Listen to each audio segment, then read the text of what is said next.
The best way for us to learn about the upper extremity is to begin at the very beginning, right up here. We'll start by looking at the bones of the shoulder region, the clavicle, the scapula, and the humerus.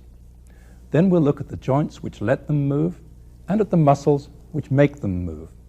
Lastly, we'll look at the principal blood vessels and nerves in the region. First, the bones. The bones that connect the upper extremity to the trunk are the clavicle, or collarbone, and the scapula, or shoulder blade. The parts of them that we can feel beneath the skin can be seen in this dissection. Here's the spine of the scapula. Here's the clavicle. In the dry skeleton, here's the clavicle. Here's the scapula. The proximal long bone of the upper extremity, the humerus, articulates with the scapula at the shoulder joint. The scapula and clavicle articulate with the bones of the thorax at one point only, here, at the sternoclavicular joint. The lateral end of the clavicle articulates with this projection on the scapula, the acromion, forming the acromioclavicular joint. Apart from this one very movable bony linkage, the scapula is held onto the body entirely by muscles. It's thus capable of a wide range of movement, upward and downward, and also forward and backward around the chest wall. Looking at the clavicle from above, we can see that it's slightly S-shaped, with a forward curve to its medial half. At its medial end, this large joint surface articulates with the sternum. At the lateral end, this smaller surface articulates with the scapula. On the underside, massive ligaments are attached, here laterally and here medially. The scapula is a much more complicated bone. The flat part, or blade, is roughly triangular, with an upper border, a lateral border, and a medial border. The blade isn't really flat. It's a little curved to fit the curve of the chest wall. This smooth concave surface is the glenoid fossa. It's the articular surface for the shoulder joint. Above and below the glenoid fossa are the supraglenoid tubercle and the infraglenoid tubercle, where two tendons are attached, as we'll see. A prominent bony ridge, the spine of the scapula, arises from the dorsal surface and divides it into the supraspinous fossa and the infraspinous fossa. At its lateral end, the spine gives rise to this flat angulated projection, the acromion, which stands completely clear of the bone. The clavicle articulates with the scapula here at the tip of the acromion. This other projection, looking like a bent finger, is the coracoid process. Here's how the clavicle and the scapula look in the living body. Round the edge of the shallow glenoid fossa, a rim of fibrocartilage, the glenoid labrum, makes the socket of the shoulder joint both wider and deeper. This flat ligament, the coracoacromial ligament, joins the coracoid process to the acromion. Here's the acromioclavicular joint. Two strong ligaments, the trapezoid in front and the conoid behind, fix the underside of the clavicle to the coracoid process. There's very little movement at the acromioclavicular joint. As we've seen, the medial end of the clavicle articulates with the sternum at the sternoclavicular joint. Strong ligaments between the clavicle and the sternum, and between the clavicle and the underlying first rib, keep the two bones together, but permit an impressive range of motion, up and down, and backward and forward. Now let's see how the clavicle and the scapula move relative to the trunk. Upward movement of the scapula is called elevation. Downward movement is called depression. Forward movement around the trunk is called protraction. The opposite movement is retraction. This movement is called upward rotation. The opposite movement is downward rotation. In real life, these movements of the scapula are often combined. The range of motion of the scapula provides fully 1/3 of the total range of motion of the humerus relative to the body, sometimes more. Without this movement of the scapula, we'd only be able to abduct our arm to here. That's as far as the shoulder joint goes before bone hits bone. It's scapular movement that lets us get all the way to here. Now let's look at the shoulder joint. To understand the shoulder joint, let's get acquainted with the upper half of the humerus. This is the head of the humerus. The articular surface is half of a sphere. On the anterior aspect is a well-marked groove, known as the bicipital groove, because the tendon of the long head of the biceps runs in it. At the proximal end of the groove are the lesser tubercle and the greater tubercle. Because it's between two tubercles, the bicipital groove is also known as the intertubercular groove. Down here on the lateral aspect of the humerus, almost halfway down the bone, is a rough spot, the deltoid tuberosity. Here's the shoulder joint, also known as the glenohumeral joint. This loose sleeve of tissue which encloses the joint is the joint capsule. The capsule doesn't hold the bones together. It's quite a weak structure. What it does is to permit movement. The structures which hold the two bones together are muscles, as we'll see. Here's the tendon of one of those muscles. Let's look at the movements that can occur at the shoulder joint. Movement forward and upward is called flexion. Movement downward and backward is called extension. Movement away from the side of the body is abduction. The opposite movement is adduction. Rotation which moves the front of the arm towards the body is internal rotation. Rotation the other way is external rotation. Now that we've taken a look at the bones, joints, and ligaments, let's spend about a minute reviewing what we've seen so far.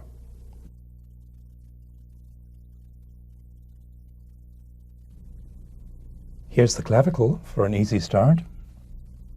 On the scapula, here's the blade, the glenoid fossa, the supraglenoid and infraglenoid tubercles, the spine of the scapula, the supraspinous and infraspinous fossa, the acromion, and the coracoid process. Here's the proximal humerus with the head, the greater tubercle and lesser tubercle, the bicipital groove, and the deltoid tuberosity.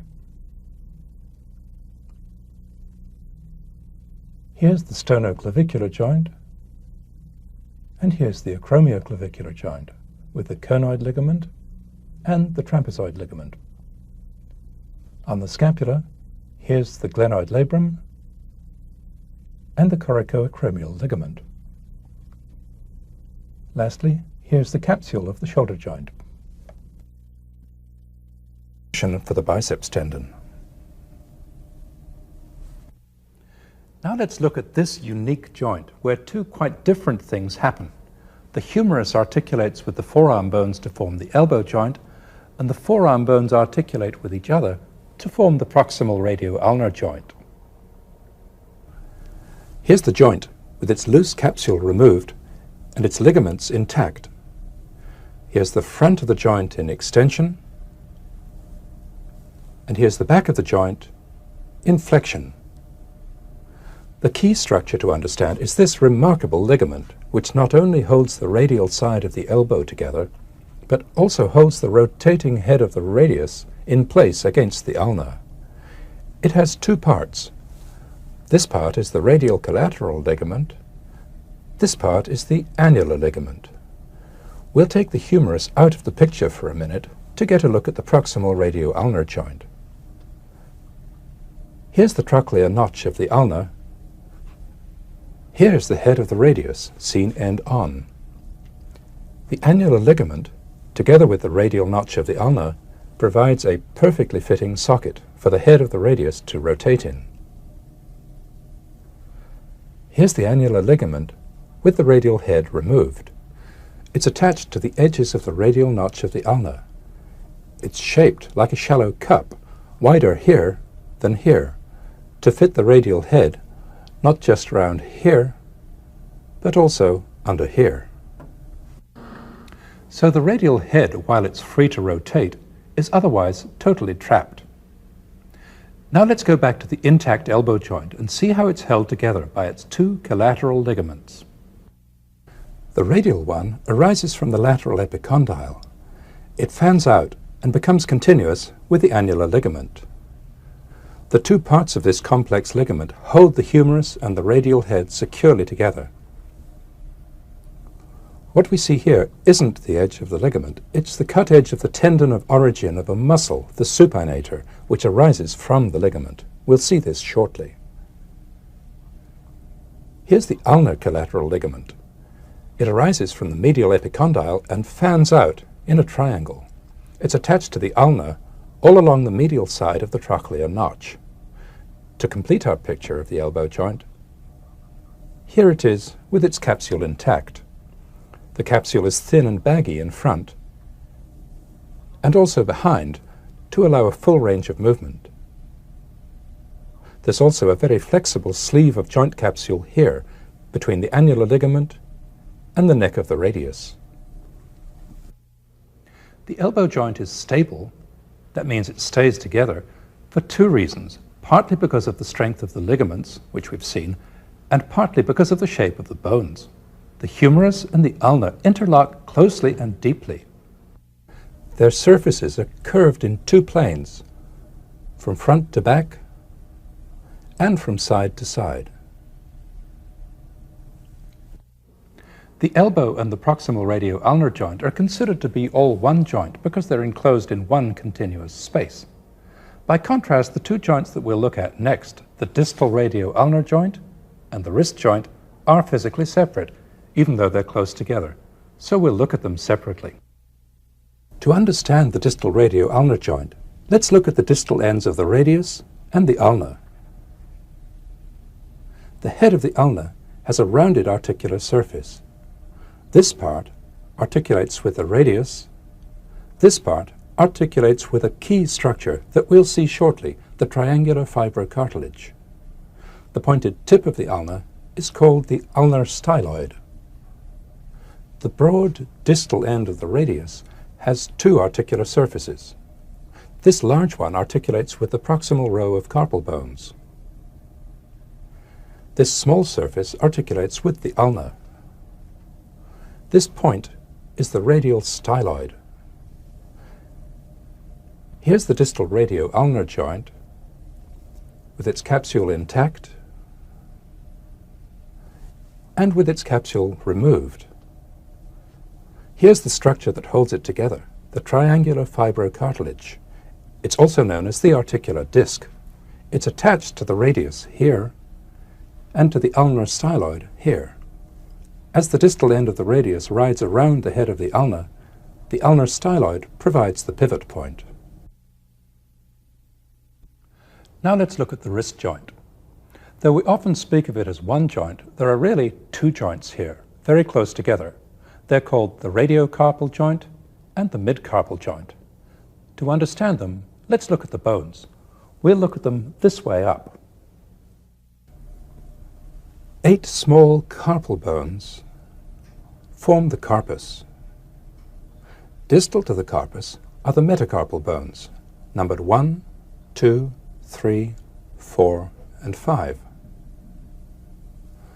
The carpal bones are in 2 rows, a proximal and a distal. The bones in each row are attached closely to one another. The 4 bones of the proximal row are the scaphoid, the lunate, the triquetral, and the pisiform, which sits by itself on the triquetral. The scaphoid, the lunate, and part of the triquetral articulate with the distal end of the radius to form the radiocarpal joint. The distal surface of the proximal row forms a deeply concave notch, which the bones of the distal row fit into. The bones of the distal row are the trapezium, the trapezoid, the capitate, and the hamate. The capitate and part of the hamate project proximally. The bases of the 5 metacarpals articulate with the distal row of carpal bones. The first, the one for the thumb, articulates by itself with the trapezium. The other 4 articulates in a row here. The distal row of carpal bones articulates with the proximal row here to form the midcarpal joint. The projecting capitate and hamate fit into the notch in the proximal row. When flexion and extension occur at the wrist, the movement happens partly at the radiocarpal joint and partly at the midcarpal joint. When radial deviation and ulnar deviation occur, the action happens mainly at the radiocarpal joint. Here's the wrist joint, or rather joints, with much of the capsule removed and the 2 collateral ligaments here and here intact. Here's the radiocarpal joint. Here's the midcarpal joint. The radial collateral ligament goes from the radial styloid to the scaphoid and its neighbor, the trapezium. The ulnar collateral ligament goes from the ulnar styloid to the triquetral and pisiform bones. Here's the wrist joint with the joint capsule intact. The joint capsule is thick and strong all the way round the joint. On the extensor aspect, the capsule forms the broad dorsal radiocarpal ligament. On the flexor aspect, it forms the palmar radiocarpal ligament. Unlike the elbow, which is held together partly by the interlocking shape of the bones, the wrist joint is held together entirely by the strength of its ligaments. The 2 collateral ligaments hold the bones together in radial abduction and ulnar abduction, and the radiocarpal ligaments hold them together in flexion and extension. The strength of the radiocarpal ligaments also ensures that when the radius rotates, the hand goes with it. Before we move on to look at the muscles, let's review what we've seen of the bones and joints.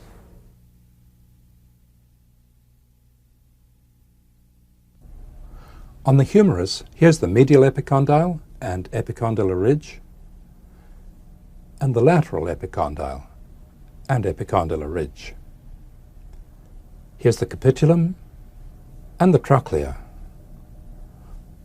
On the proximal ulna, here's the trochlear notch, the olecranon, the coronoid process, the ulnar tuberosity, and the radial notch. On the proximal radius, here's the head, the neck, and the radial tuberosity.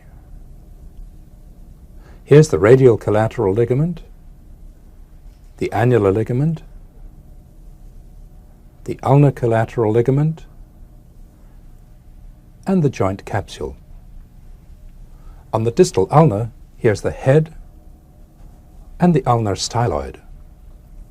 On the distal radius, here's the surface for the ulna, the surface for the wrist joint, and the radial styloid.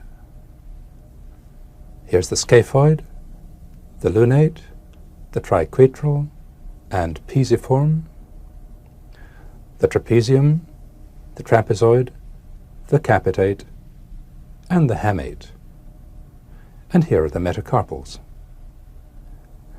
At the wrist, here's the triangular fibrocartilage, the radial collateral ligament, the ulnar collateral ligament, the palmar radiocarpal, and dorsal radiocarpal ligament. The joints of the hand have long names. The joints between the carpus and the metacarpals are the carpo-metacarpal joints. The joints between the metacarpals and the proximal phalanges are the metacarpophalangeal joints. The joints between the phalanges are the interphalangeal joints, proximal and distal. We'll often refer to these joints as CMC joints, MP joints, and IP joints for short. To look in some detail at the bones and joints of the hand, we'll look first at the carpus, then at the 4 fingers with their metacarpals, then at the thumb with its metacarpal. We saw the individual names of the carpal bones in the previous section. Let's look at their overall shape. There are two bony projections on each side. On the ulnar side, the pisiform bone, and this part of the hamate, called the hook. On the radial side, the tubercle of the scaphoid, and the crest of the trapezium. With these projections, the bones of the carpus form the base and the side walls of a space called the carpal tunnel. Here's how the carpus looks in the living body. The radiocarpal and midcarpal joints are hidden by the heavy capsular ligaments. Here are those four projections again: the tubercle of the scaphoid, the crest of the trapezium, the pisiform, and the hook of the hamate. And here's the carpal tunnel, still without its roof.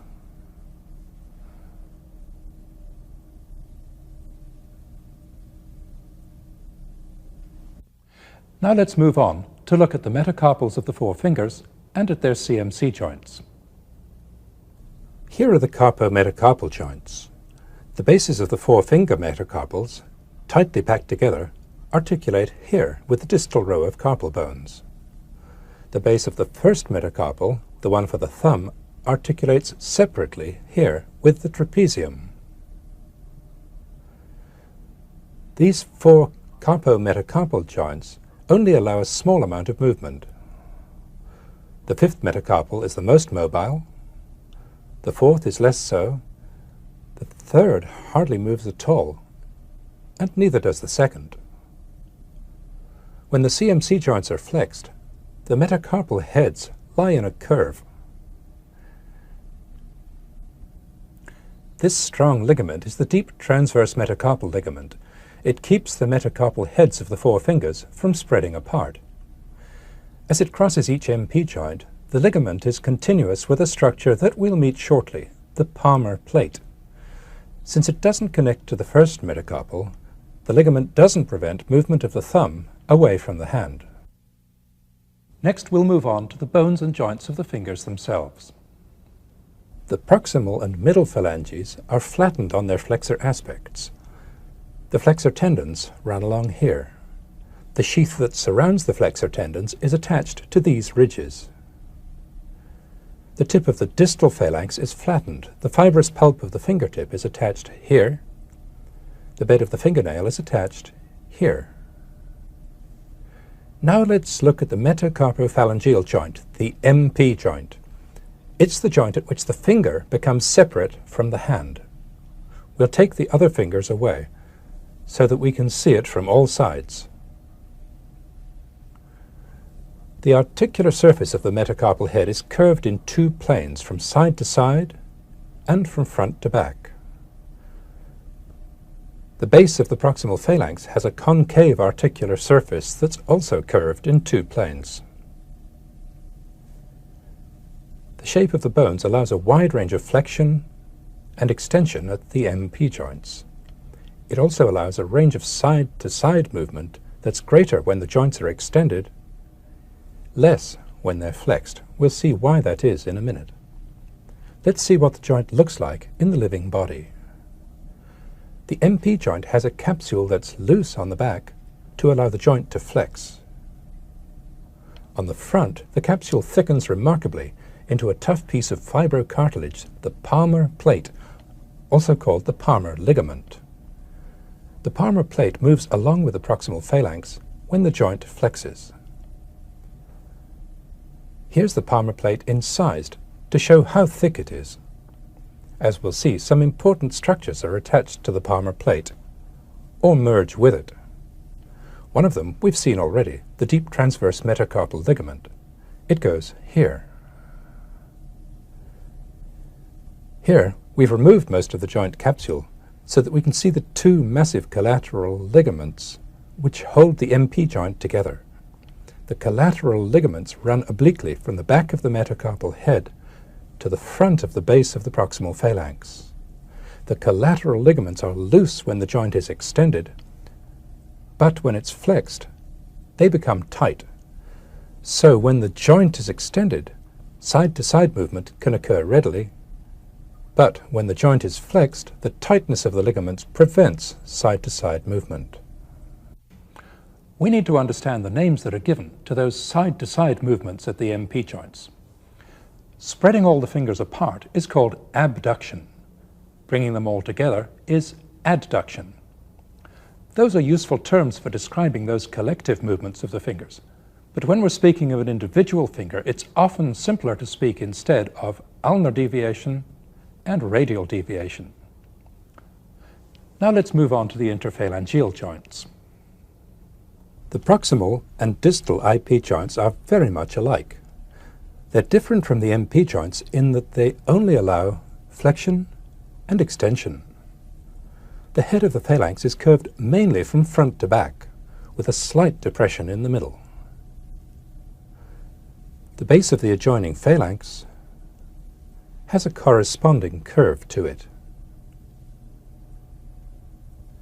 The capsule of an IP joint is much like that of an MP joint. But the collateral ligaments are different in that they're equally tight in flexion and in extension. Now let's move on from the fingers to look at the bones and joints of the thumb. The first carpometacarpal joint is the joint which gives the thumb its special position and a great deal of its special mobility. Let's take off the metacarpal heads to see the joint surfaces. Here's the first CMC joint. It sits in front of these other CMC joints and at an angle to them.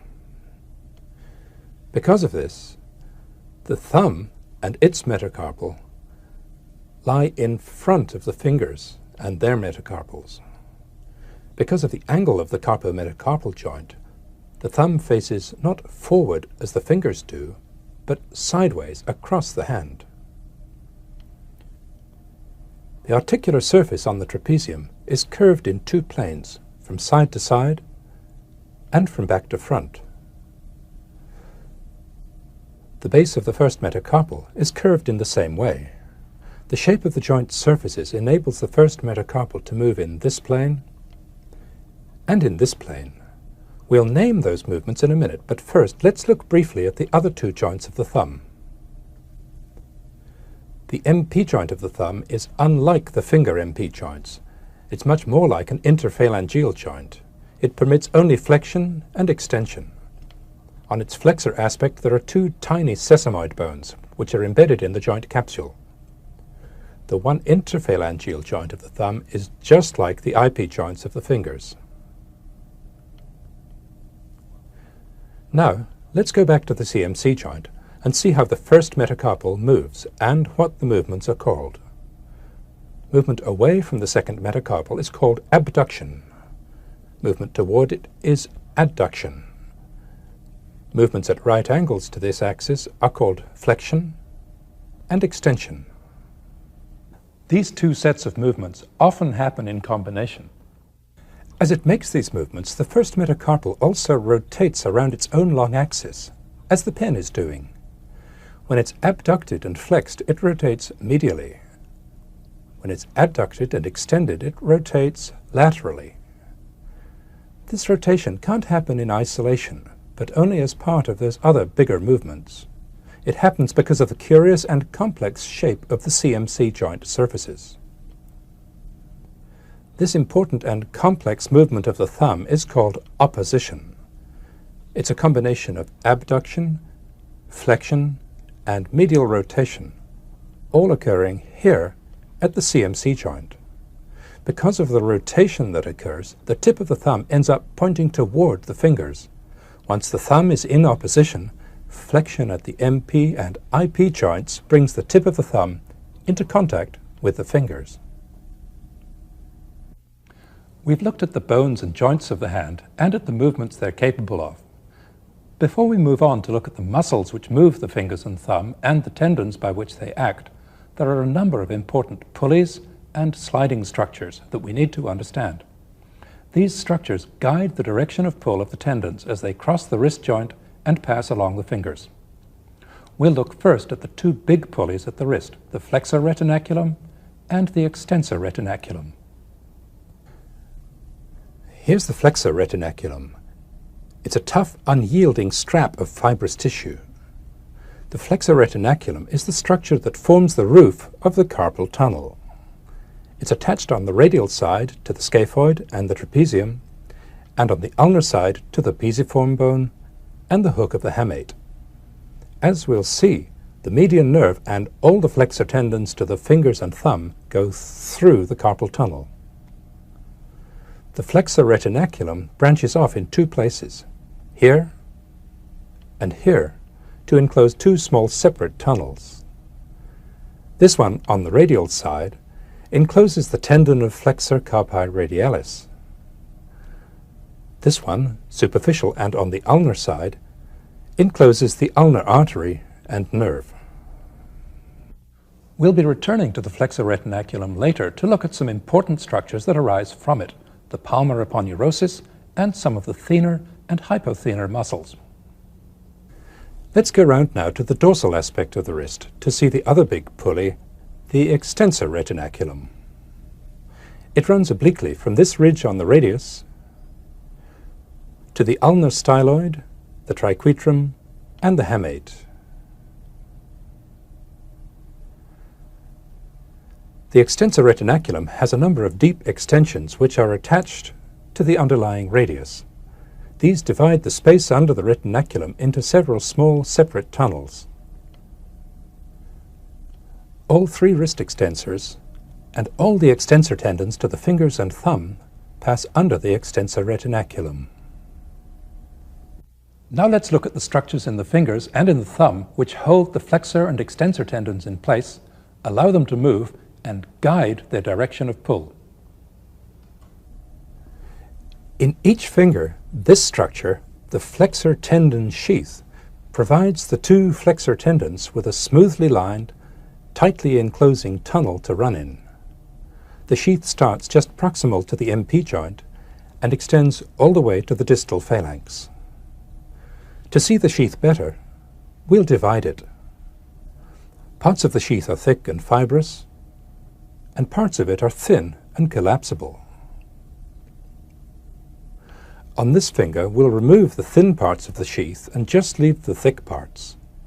These act as pulleys for the flexor tendons, as we'll see. At each joint, the sheath is attached to the edge of the palmar plate. Between the joints, the sheath is attached along each phalanx. The floor of the tunnel for the flexor tendons is formed by the palmar plates and by the smooth, flattened surfaces of the phalanges. The thumb has a similar flexor tendon sheath for its one long flexor tendon.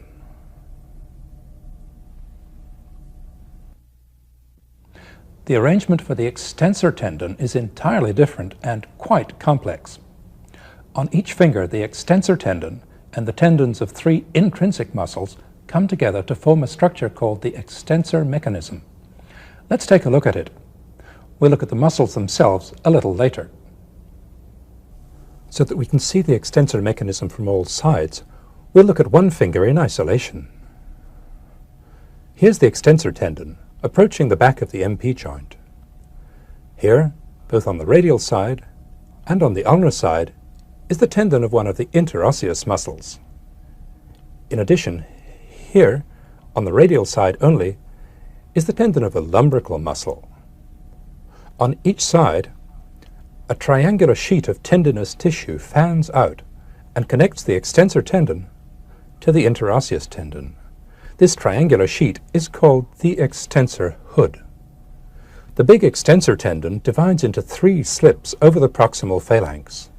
The central slip crosses the proximal IP joint and inserts here, on the base of the middle phalanx.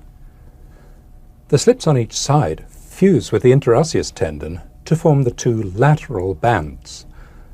The lateral bands join together over the middle phalanx and insert here, on the base of the distal phalanx. The thumb doesn't have such a complex extensor mechanism. The insertion of its two extensor tendons is relatively simple, as we'll see. One last structure to look at before we move on to muscles is the palmar fascia, or palmar aponeurosis. It's a dense triangular sheet of fibrous tissue which covers the middle part of the palm of the hand. Proximally, it's continuous with the flexor retinaculum and with the tendon of palmaris longus. Distally, it separates into slips, which insert into the edges of the palmar plates of the MP joints. The palmar fascia protects the underlying nerves, tendons, and vessels from harm. The skin of the palm of the hand is firmly attached to it.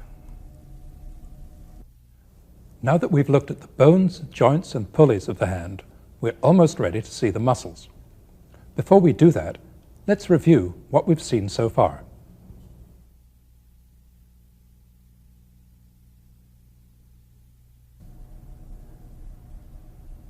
Here are the carpal bones, the metacarpals, the proximal phalanges, middle phalanges, and distal phalanges. The carpometacarpal joints, the MP joints of the fingers, the proximal IP joints, the distal IP joints. On the thumb, the MP joint and the IP joint. Here's the flexor retinaculum and the side tunnel for the ulnar nerve. The extensor retinaculum, the flexor tendon sheath, the palmar plate, the collateral ligaments of the MP joint, the extensor mechanism, and the palmar aponeurosis.